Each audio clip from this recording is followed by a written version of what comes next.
Prochain invité, 10h30, midi. Mathieu Noël. Mathieu Noël Lévy ce matin, il a sa chemise blanche. Il a investi parce qu'il y a encore des plis Oui. du fait que c'est une chemise toute neuve. Lui aussi. Il y a certainement l'étiquette. Bernard rigolo. Il y a un petit vol, fais gaffe. Bernard-Henri Comme Lévy Bernard-Henri, Noël. je change tous les jours de Mais chemise. ça vous va bien, mais les plis, c'est très, Alors, très Mathieu. craquant. Très craquant. Mathieu, Oui. il y a longtemps que vous êtes... Zara. Vous êtes secrètement... Mathieu. C'est pas vrai en plus. Mathieu, il y a Allez-y, longtemps Michel. que vous êtes secrètement épris d'Ariel Dombal et ce matin, vous avez décidé de prendre votre courage à deux mains. En effet, Michel, la pantalonnade n'a que trop duré. Cher Ariel, le 19 juin 1993 à Saint-Paul-de-Vence, vous avez épousé, certainement sur un coup de tête adolescent, le philosophe autoproclamé Bernard-Henri Lévy. Au moment de l'échange des anneaux, devant le prie-dieu, en découvrant sa chemise blanche immaculée, vous vous seriez exclamé, je cite, Elle est magnifique. le prêtre a ensuite procédé à l'échange des consentements. Bernard-Henri Lévy, né le 5 novembre 1948 à Bénissaf en Algérie, consentez-vous à prendre pour épouse Ariel Laure Maxime Sonnery, née selon les sources le 27 avril 1953 dans le Connecticut, le 2 février 1965 à Paris ou encore le 11 juillet 1915 à Saint-Pétersbourg, qu'on appelait encore à l'époque Pétrograd. I want to fuck her. Ah oui, très bien. Merci Prends ça pour Gainsbourg. un oui. Seulement voilà Ariel, ça fait maintenant bientôt 20 ans que vous êtes mariés. Or, je vous rappelle, car vous semblez l'avoir oublié, que l'amour dure 3 ans. Frédéric Becbédé l'a dit, et si Frédéric Becbédé disait des conneries, ça se saurait. Alors, pas la peine de faire semblant. On connaît tous le scénario classique et implacable de la vie maritale, Michel encore mieux que d'autres. Les premiers mois, bien sûr, c'est la passion, période bénie dont Bernard-Henri garde un souvenir ému. Ses lèvres étaient chaudes et mon bras n'était pas la seule partie de mon corps à trembler. Nos cœurs battaient à l'unisson. Oui.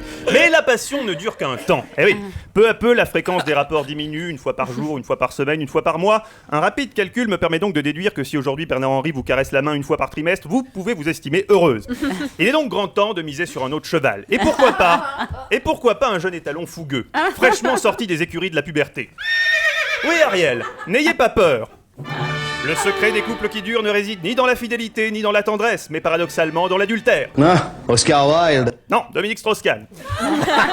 En tout cas, voyez Ariel, rien ne s'oppose à ce que, profitant d'un des multiples voyages de votre mari, nous nous octroyions, vous et moi, une pause gourmande. Alors évidemment, je sais ce que vous vous dites. Mais il est con ce mec.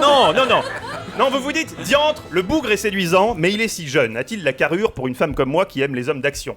Là, je vous répondrai ce que je dis toujours aux femmes. Ariel, Avec moi, les histoires d'amour ne s'écrivent pas dans le temps. Ce sont des histoires courtes, compactes, passionnelles. D'aucuns ont des aventures. Je suis une aventure. par ailleurs, vous savez, on parle beaucoup des tribulations de votre mari, mais pour ma part, je ne chôme pas non plus. Moi aussi, je suis un philosophe engagé, un homme de terrain.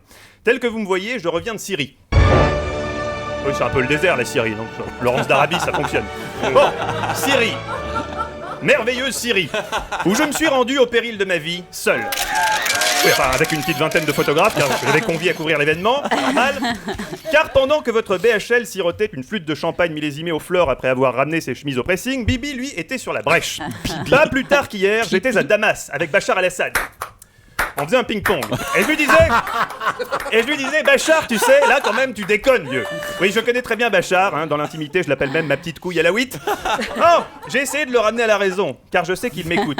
Il faut dire que je suis un expert du monde arabo-musulman. Je connais bien l'islam, ce qui me permet d'avoir avec Bachar des discussions théologiques de fond. Bien déjà, c'est une religion qui interdit les saucisses, il me semble. Bref, autant vous dire que si la situation syrienne sort de l'impasse, ce sera en partie grâce à moi. Je le dis sans forfanterie, mais c'est vrai, là où je passe, la barbarie trépasse, les tyrans abdiquent, la malnutrition recule et l'excision n'est plus qu'un mauvais souvenir. En plus, contrairement à BHL, qui est né dans des draps de soie et qui peut, s'il le souhaite, vivre de ses rentes, moi je suis né dans le dénuement. Je suis ce qu'on appelle un enfant de la balle.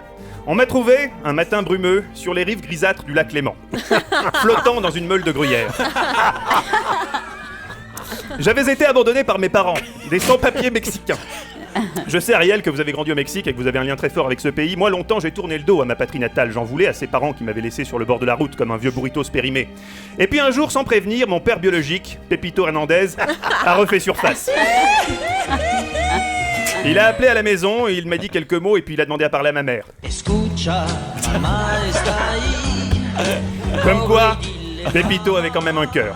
Ah, fascinant Mexique. De votre enfance là-bas, Ariel, vous avez d'ailleurs conservé des croyances particulières. Vous dites ainsi, je cite, « La communication avec les défunts, je la pratique. Oui, j'ai parlé avec des mueritos. » Voilà un troublant point commun avec Michel Drucker. En effet, bien que n'ayant jamais vécu au Mexique, Michel communique également avec l'au-delà.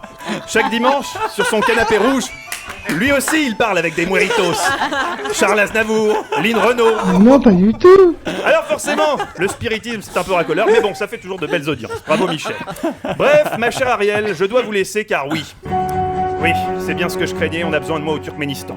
Je n'ai pas encore regardé sur Wikipédia où c'est situé, mais il y a fort à parier que si un homme peut débloquer la situation, c'est bien moi. Alors bon, d'accord Ariel, c'est vrai que je n'arrive pas à l'âge de BHL, mais bon, si vous ne le faites pas par amour, faites-le par charité chrétienne. Depuis quelques mois, je traverse un désert affectif dont le seul oasis se nomme Arlette Chabot. Bonjour, j'enlève ma culotte. Voyez mon calvaire Ariel, ça peut plus durer. Alors ça y est, vous êtes d'accord? Mon mari est absent, vous voulez voir mes fesses? Eh ben écoutez, je pensais qu'on attendrait au moins la coupure pub, mais bon, si vous êtes prête, je ne dis pas non. C'est mexicaine, Michel, quel sang chaud. Mathieu Noël